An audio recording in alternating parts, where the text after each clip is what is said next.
Franck Ferrand.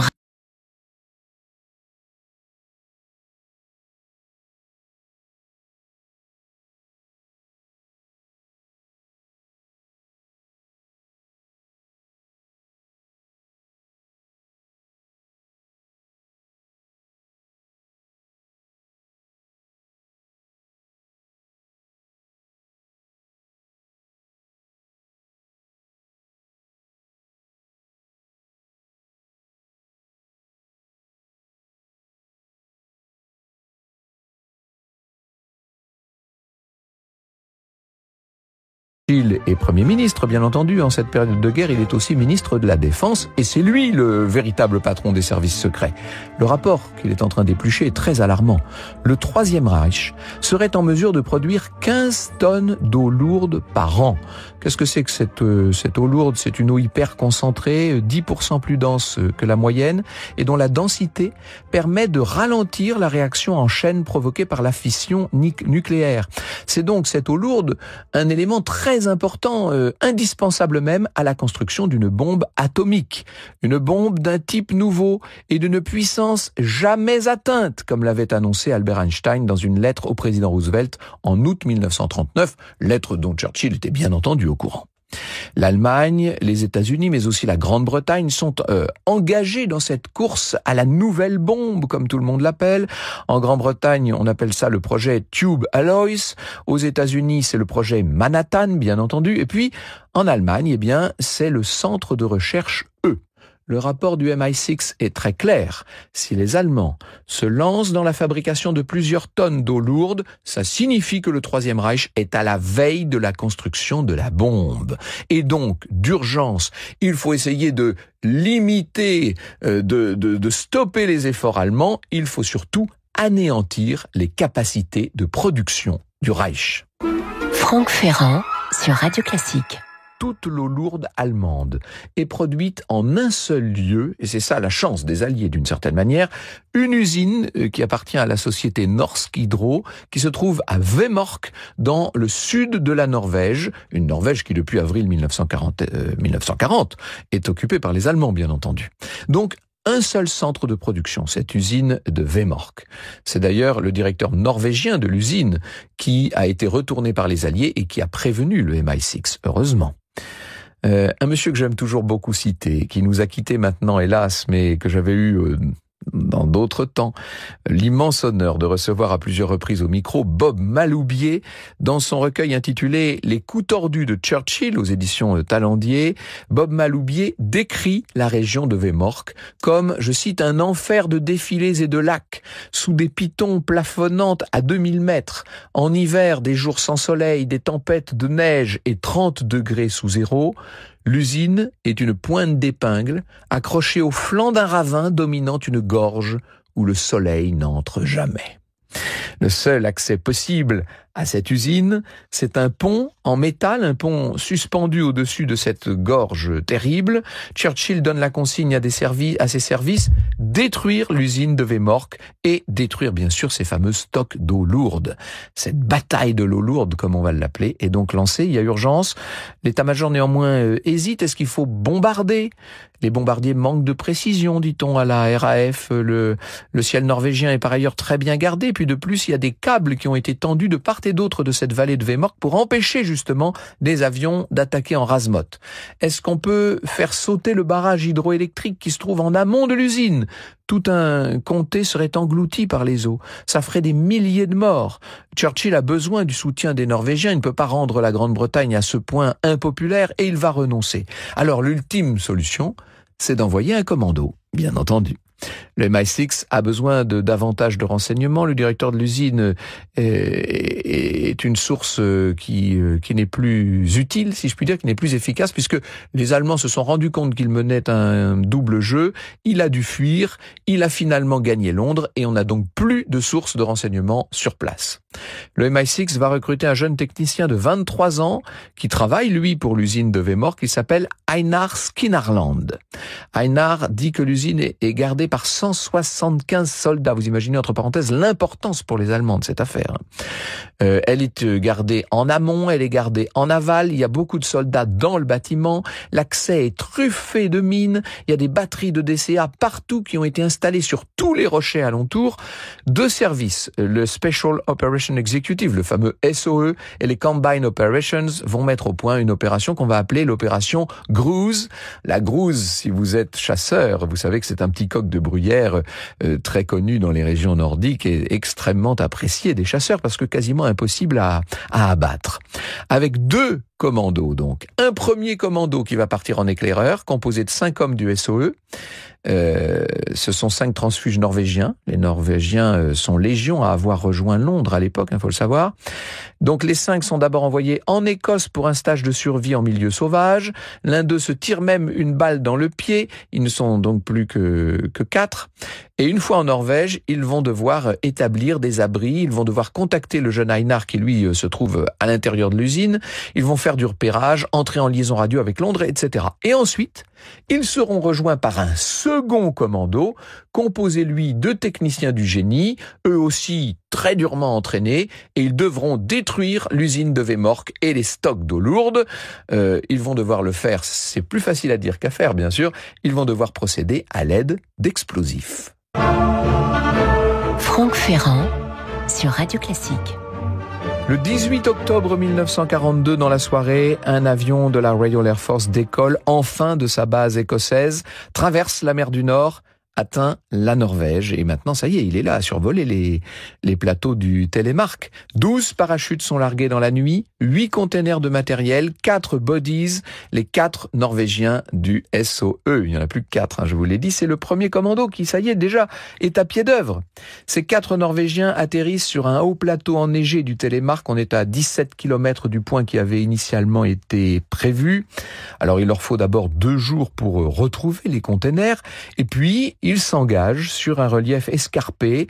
Ils ont de la neige maintenant jusqu'aux genoux, il fait très froid, ils portent chacun 40 kilos d'équipement, ils traînent 2 traîneaux qui chacun fait un quintal, et après 2 semaines de marche, ils vont s'établir à quelques kilomètres du barrage, dans une zone inexplorée par les Allemands apparemment.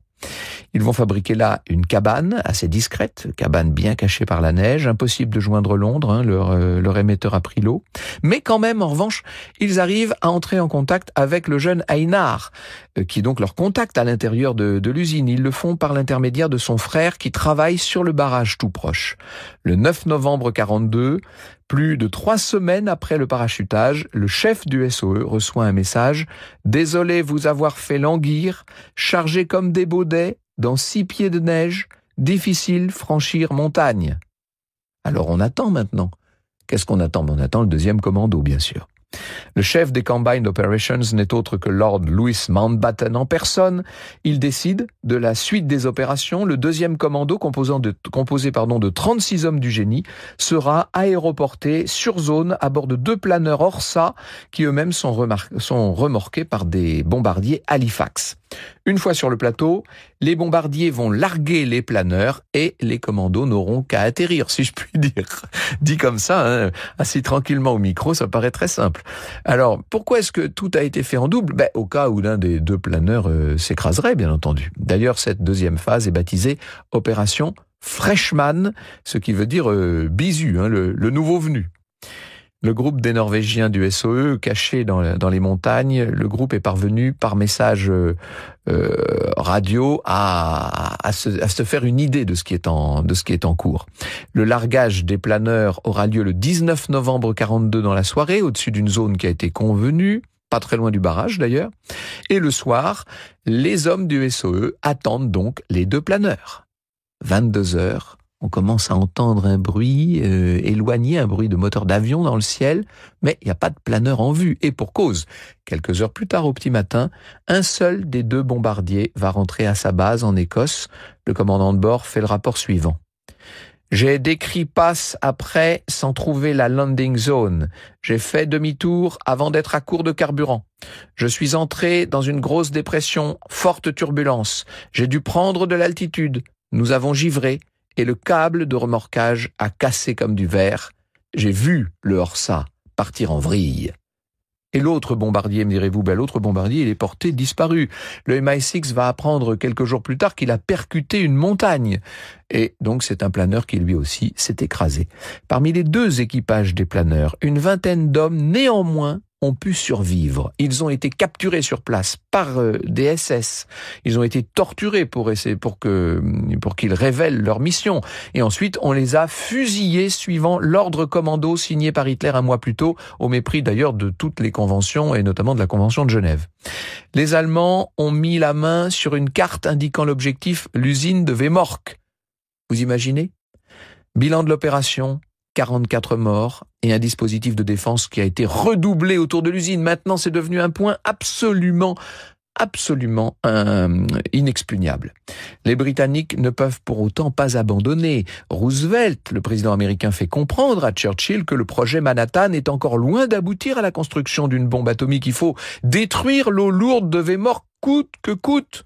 Churchill demande au SOE d'envoyer un nouveau commando. Tout l'hiver, les Norvégiens isolés dans la montagne vivent l'enfer. Il fait parfois moins 35 degrés. Il y a du blizzard, de la neige, du brouillard, enfin tout ce que vous voulez. Le jeune Einar, de son côté, est pourchassé par la Gestapo.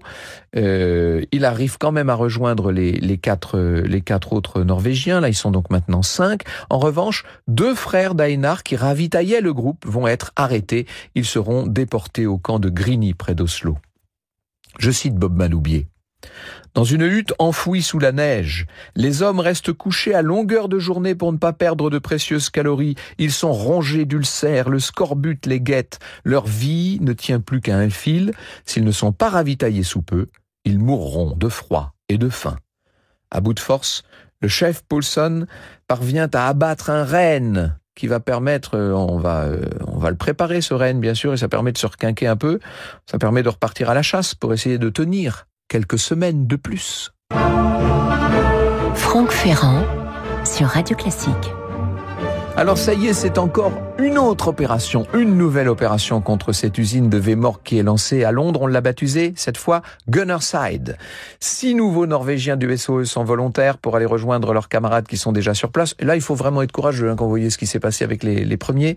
Le 17 février 43, après plusieurs tentatives, parce que vraiment la météo est très difficile, ce nouveau commando est enfin parachuté quelque part dans la région du Télémark, avec des munitions, avec pas mal de provisions, mais il y a toujours cette tempête qui bloque tout. Il leur faut 1 semaine pour retrouver la première équipe, la fameuse équipe Grouse, vous vous rappelez, ce sont carrément devenus des hommes des bois, eux. Ils vont tomber dans les bras les uns des autres, vous imaginez, les voilà maintenant armés, ravitaillés, nos vieux commandos. Et 4 jours plus tard, les 11 hommes vont quitter leur tanière. Ils sont cette fois prêts à l'assaut. La seule voie d'accès à l'usine, c'est ce fameux pont suspendu en métal qui est surveillé en permanence par des patrouilles. C'est une vraie souricière, impossible de prendre ce pont. Pour atteindre l'usine, il vaut mieux peut-être essayer de descendre tout au fond de cette gorge où le soleil ne paraît jamais, puis ensuite essayer d'escalader la paroi sous le pont. D'en bas, nous dit Bob Maloubier, la centrale, un monument de béton haut de 7 étages, paraît gigantesque et le surplomb du roc infranchissable. À la verticale, la silhouette des gardes déambulant sur le pont se devine par les claires-voies. Instant béni, un vent à décorner les bœufs se lève soudain. Il siffle dans les câbles, il fait claquer les taux, les touffes, les glissades, les chutes de pierre et même les jurons. À 12h30, ils sont au niveau des fondations de l'usine, devant une porte latérale qui n'est pas gardée. Ils vont découper les boulons et ils vont réussir comme ça à entrer jusqu'à l'intérieur du périmètre de l'usine. Il y a une deuxième porte là qui va céder elle aussi. Ils empruntent un gros conduit d'aération pour essayer d'accéder jusqu'à la salle de stockage et là ils tombent sur un gardien norvégien qu'ils vont maîtriser, illico. Devant eux, 18 containers de 300 litres d'eau lourde chacun. C'est tout le stock allemand produit depuis 2 ans. Ils fixent une charge explosive sur chacun des 18 containers. avec un allumeur à retardement. On fait la même chose sur pas mal de machines. Un autre garde à ce moment-là arrive, il les surprend, il les maîtrise à son tour. Tout est prêt.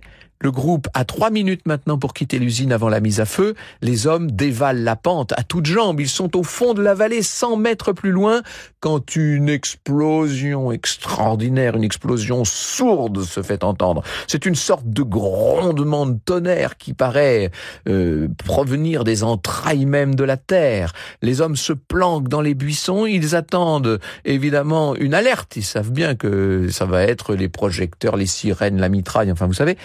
Eh bien non, rien.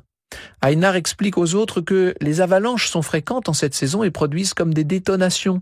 Les gardes ont pris le son du dynamitage pour une avalanche et ils ne réagissent qu'avec beaucoup de retard. La vérité, c'est que les gardes de l'usine n'interviendront qu'une demi-heure plus tard. Alors là, ce sera trop tard. Le commando aura déjà disparu dans la montagne et pris la poudre d'escampette, pris le chemin de la Suède, en fait, à pied. Les jours suivants, 10 000 soldats allemands sont lancés partout à leur poursuite. Hitler est ivre de rage. Jamais on ne mettra la main sur nos commandos. Le 10 mars, le MI6 transmet à Churchill le message suivant, message du commando. Attaque menée le 28 février 1943 à 0h45, pas de combat, aucune perte, plein succès. Pourtant, la bataille de l'eau lourde ne va pas s'arrêter là. 2 hommes, le jeune Einar et son camarade Knut, n'ont pas fui vers la Suède. Eux vont rester cachés dans la montagne et ils vont continuer à espionner l'usine de Vemork. En 6 mois, les Allemands réussissent à reconstituer leur stock. Ils reconstruisent les installations de l'usine. Ils vont transformer cette usine en forteresse. Le 16 novembre 1943, 300 bombardiers américains vont larguer 1 millier de bombes tout autour de l'usine. Franck Ferrand sur Radio Classique. Ce bombardement-là, celui du 16 novembre 1943, va faire 22 morts civiles.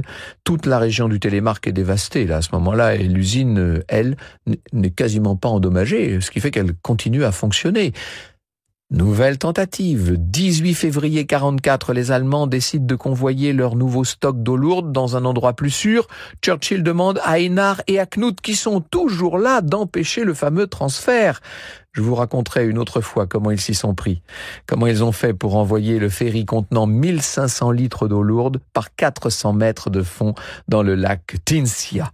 Cette fois, la bataille de l'eau lourde est gagnée par les Alliés. Gagnée pour longtemps, et je laisse à Bob Maloubier le soin de conclure cette émission. Les savants du Reich ne rattraperont jamais le temps perdu. Les projets Manhattan et Tubelois ont pris une longueur d'avance.